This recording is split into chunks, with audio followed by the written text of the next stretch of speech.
Now, people in KwaZulu Natal have lost their homes and businesses in the floods, leaving the already poor destitute and wondering where they will get the funds to rebuild.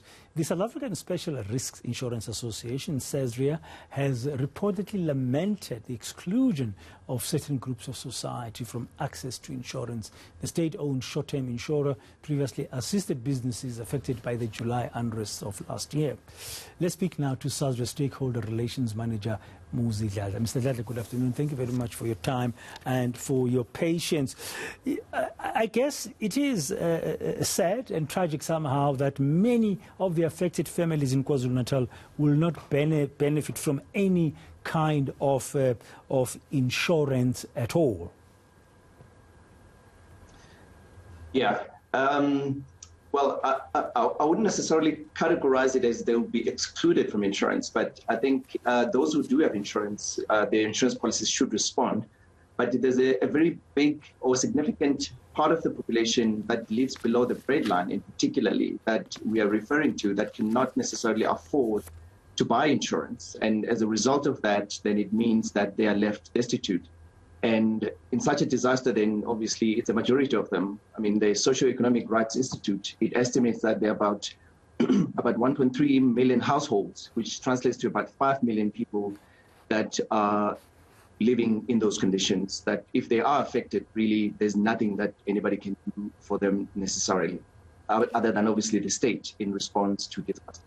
Yeah, but can this change? Should this be changed? I mean, we are going to face more and more severe storms, we are told by climatologists.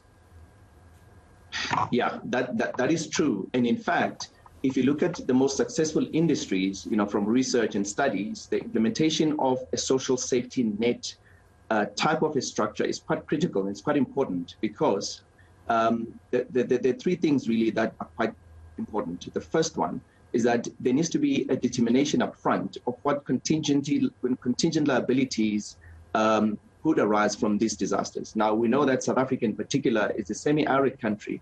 So issues of extreme drought is one, which could leave really people not having something to eat. But the opposite spectrum is also true, that excessive rain, as we have seen, I mean, we've seen even, I think about 2 years ago, it happens. And when it happens, it leaves everybody that, in a very difficult position. So the second thing is that as part of the state's risk management approach, there is certain determination that needs to be done in respect of determining which number of people do live below the breadline. That would ultimately, at the end of the day, be responsibility of the state should something happen.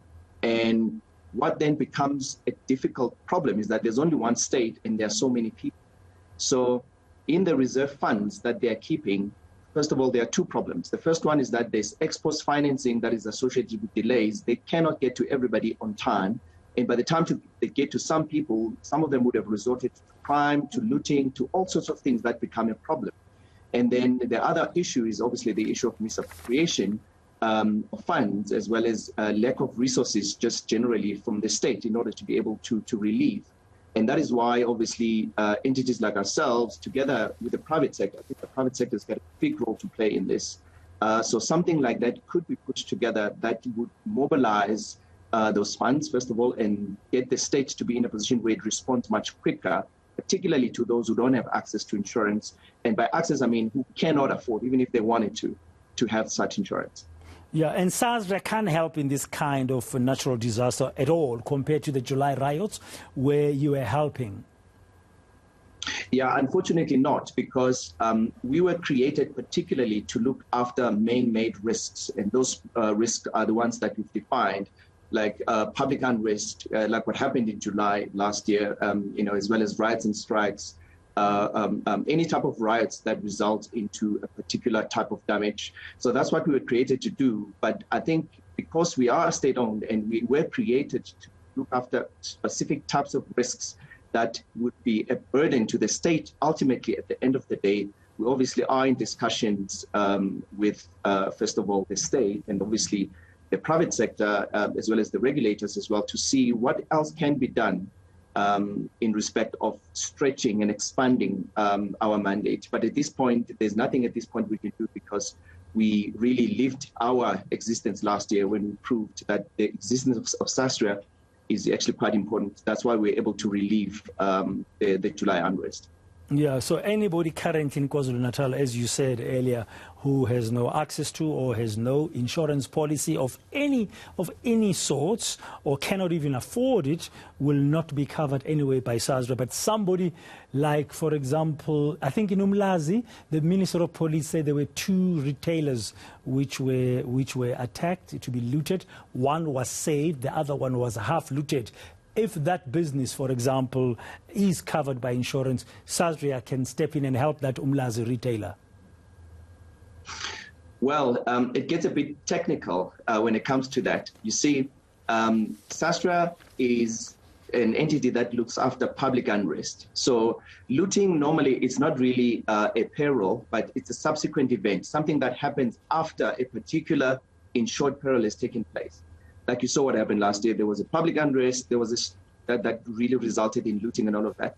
But obviously, insurance policies are designed in such a way that if there's a subsequent event that takes place that is following an insured peril, the very same insurance policy obviously would respond in respect of that. So yeah, it does get a bit technical when it comes to that, but the insurance companies that are dealing with such policies, they know exactly how it is dealt with. So you say you as Sasria, you want yourselves and government and private business to come around the table and talk about a possible way forward. I guess that's going to be a discussion that has to happen around climate change risk management, for example, because it is becoming a more pronounced risk. Yeah, absolutely. And I mean, the state is already looking at that because part of the fiscal threats, one of the elements there is the issue of contingent liabilities. So anything that could potentially happen that cannot be quantified, that would affect the fiscus, then it falls under this particular category. And we do believe that, and I've seen from research and studies that all entities or all industries and countries that have been successful in doing this have been doing it as in partnership, a private-public partnership type of sort, because the state has the fund, but can't mobilize and can't necessarily get to the people on time. But the private sector has got infrastructure, it's got places, it's got early warning systems, it's got everything that you need to effectively and efficiently get to relieve the people and put them back in the position that they were before in a very short period of time. So those efficiencies combined with what government is aiming to do. When you combine those two, that's when you have those efficiencies that we're talking about. That is why we are actually talking about these type of discussions. Are you going to be pushing for those discussions instead just of lamenting the skewed nature current of insurance cover for the poor? Yeah, the discussions are actually already taking place. There's an entity called South African Insurance Association that is a representative of all the insurance companies, including Sasria, where these discussions are held. But obviously now it is to bring in the state as well, so that we come up with a solution that would be more of an all-encompassing integrated risk management approach. Because, if it is done by state alone and done by the industry alone, there are certain efficiencies that are missing that we're trying to bring together. So the discussions are taking place. Thank you very much, Mr. Dladla. That's Muzi Dladla, Stakeholder Relations Manager from the state-owned short-term insurer, Sasria. This is eNCA on DSTV Channel 43.